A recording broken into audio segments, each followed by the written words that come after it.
সুপ্রিয় শিক্ষার্থীবৃন্দ, আশা করি সুস্থ আছো সবাই। আমি তোমাদের সম্মুখে আবারও উপস্থিত হয়েছি, ডক্টর তাইমুর-আল-মোবারক, সহকারী অধ্যাপক পদার্থবিজ্ঞান, ইউনিভার্সিটি ল্যাবরেটরি কলেজ, শিক্ষা ও গবেষণা ইনস্টিটিউট, ঢাকা বিশ্ববিদ্যালয়। আজকে ভেক্টরের যে বিষয়টি নিয়ে আলোচনা করব সেটি হচ্ছে ভেক্টর বিভাজন, এবং যে কোনো দুই দিকে বা লম্ব উপাংশে ভেক্টরকে বিভাজিত করা যায়, আমরা সেই বিষয়গুলো দেখব। এনসিটিবির যে অনুমোদিত পাঠ্যপুস্তক, সেই পাঠ্যপুস্তকের ধারাবাহিকতায় টপিক নাম্বার 2.5 এই টপিক থেকে আমরা আলোচনা করব। লম্ব উপাংশের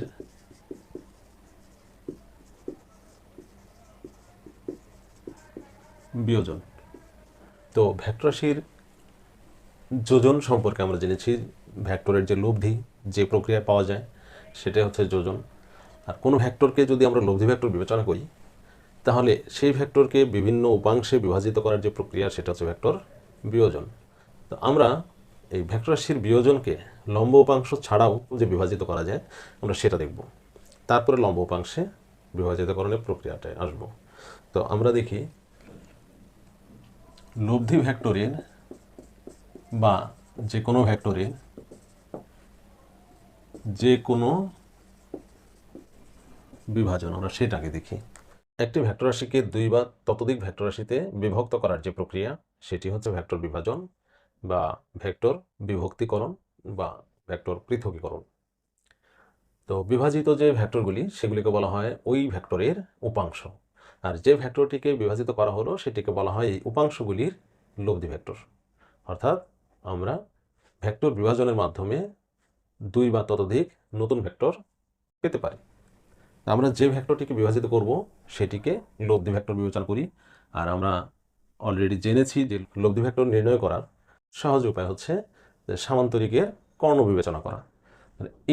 এটিকে আমরা ও বি একটি ভেক্টর বিবেচনা করি, যেটিকে আর দ্বারা প্রকাশ করা হয়। ও বি রশ্মি আর ভেক্টরের মান এবং দিক নির্দেশ করছে। এটিকে আমরা বিভাজিত করতে চাইলে কি করতে হবে, যে এটির একে কোনো সামান্তরিকের কর্ণ বিবেচনা করতে হবে, এবং এই ওবি এর সাথে এর দুই পাশে আলফা এবং বিটা কোণ করে আরও দুটি রশ্মি অঙ্কন করতে হবে, যে দুটি রশ্মি এই ভেক্টরের উপাংশ বিবেচিত হবে। আমরা এখানে ওবি এর সাথে ধরি আলফা কোণে, এখানে আমরা ধরি ও এ, এবং বিটা কোণে আমরা ধরি ও সি, দুটি রশ্মি। এরপর এবি এবং সিবি যোগ করি।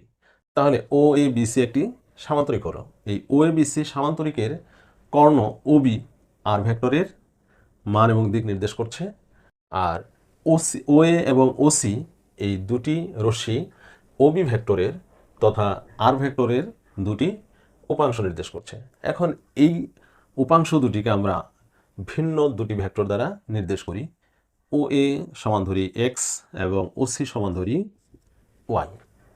অর্থাৎ এক্স ভেক্টর ও এ এর মান এবং দিক নির্দেশ করছে, ওয়াই ভেক্টর ওসি এর মান এবং দিক নির্দেশ করছে। আমরা এখানে লিখতে পারি, ধরি এটা চিত্র ক।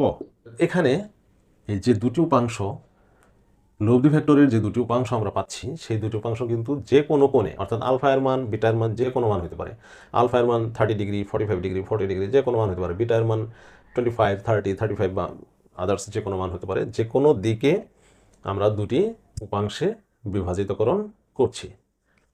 সিওবি কোণ সমান হচ্ছে বিটা কোণ, এর সাথে একান্তর কোণ হিসাবে ও বি এ কোণ, তাহলে এটাও হবে বিটা কোণ। এখানেও এই কোণের সমান করে এখানে বিটা কোণ লেখার অর্থ হচ্ছে যে এখানে আমরা এই ত্রিভুজের ক্ষেত্রে যে অবশিষ্ট আরেকটি কোণ আছে, সেই কোণটা যেন আমরা নির্ণয় করতে পারি।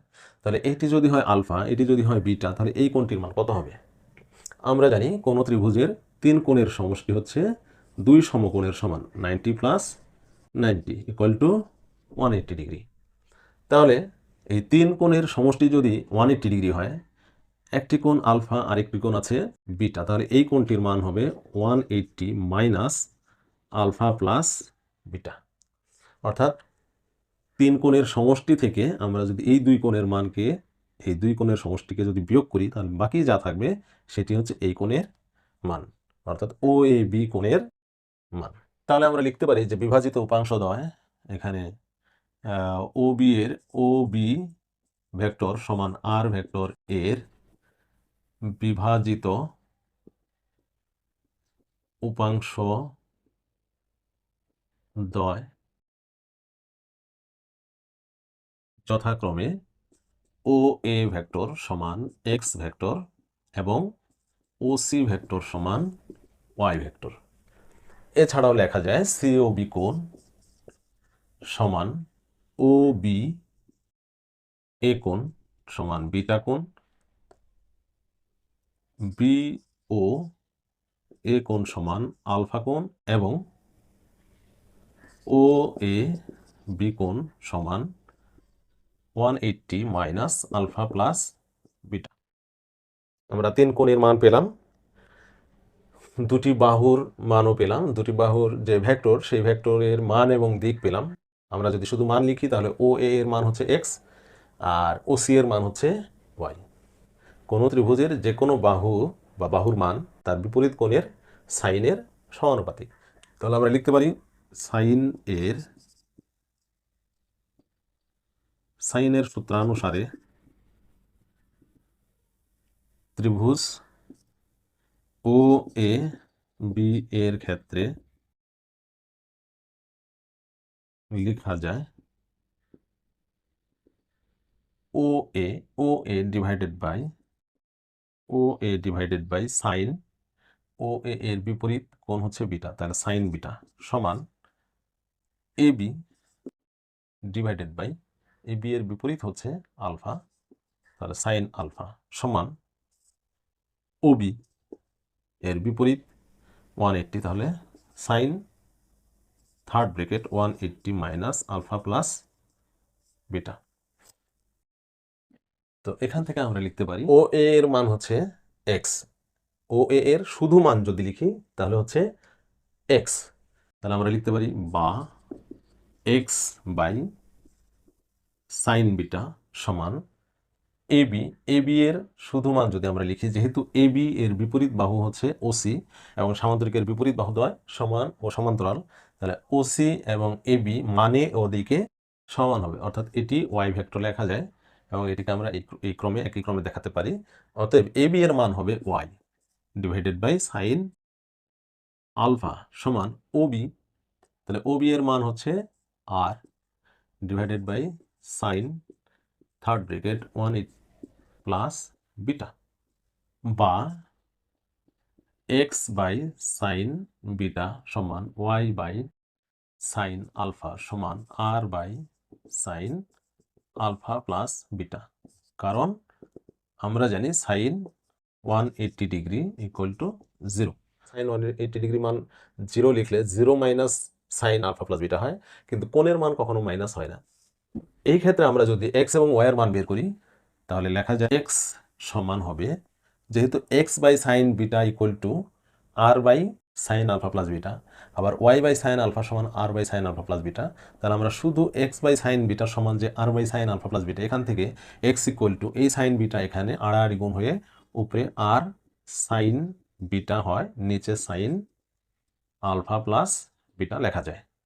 এবং একইভাবে ওয়াই এর মান লেখা যায় ওয়াই বাই সাইন আলফা, এই সাইন আলফা এখানে আর সাইন আলফা হয়ে যাবে, r sine alpha divided by sine alpha plus beta লেখা যায়।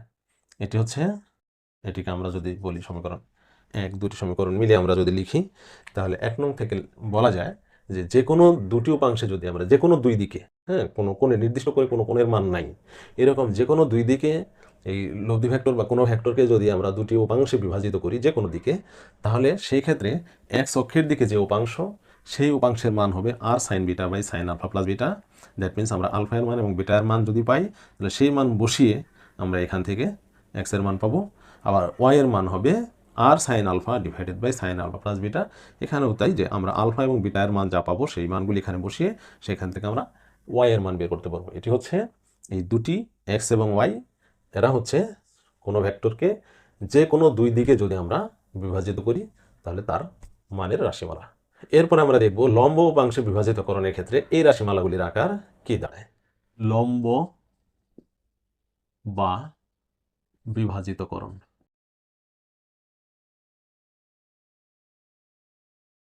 অর্থাৎ কোনো ভেক্টরকে আমরা লম্ব উপাংশ বলতে, লম্ব উপাংশ এরকম যে এই একটার সাথে আরেকটা 90 ডিগ্রি কোণে, এটা লম্ব উপাংশ।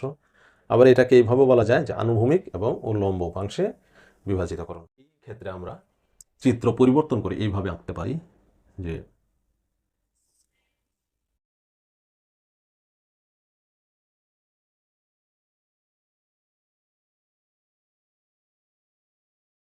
ও এ বি সি, এটি হচ্ছে লব্ধি ভেক্টর আর, যেখানে ও এ এবং ও সি পরস্পর লম্ব। এই কোণের মান হচ্ছে 90 ডিগ্রি, এই কোণের মান 90 ডিগ্রি।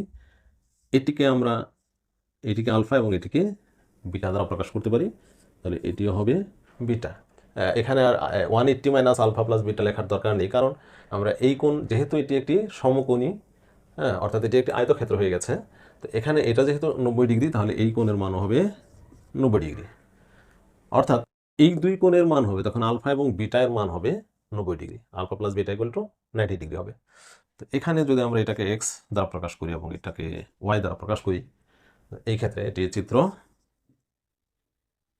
খ। আমরা লিখতে পারি alpha plus beta equal to, এই ক্ষেত্রে চিত্র খ থেকে পাই alpha plus beta equal to 90 degree. অতএব sine alpha plus beta equal to হবে সাইন 90 ডিগ্রি ইকুয়াল টু 1। তো এখন আমরা এই আগের যে সমীকরণটা লিখলাম, সমীকরণ 1, এই 1 নং সমীকরণে এই মান যদি বসাই, 1 নং সমীকরণে কি ছিল, এক্স ইকুয়াল টু, তাহলে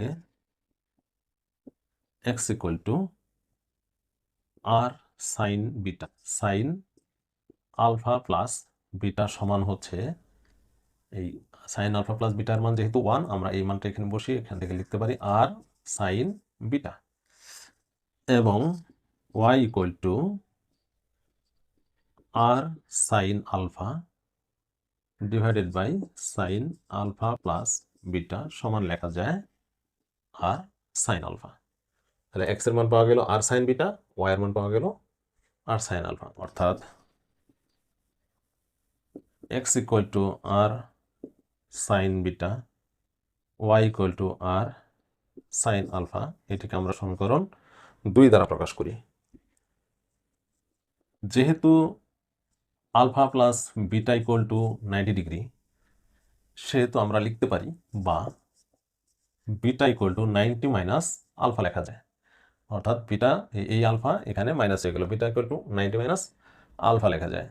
বা আমরা যদি উভয় পক্ষে সাইন করি, তাহলে sine beta equal to sine 90 minus alpha হয়।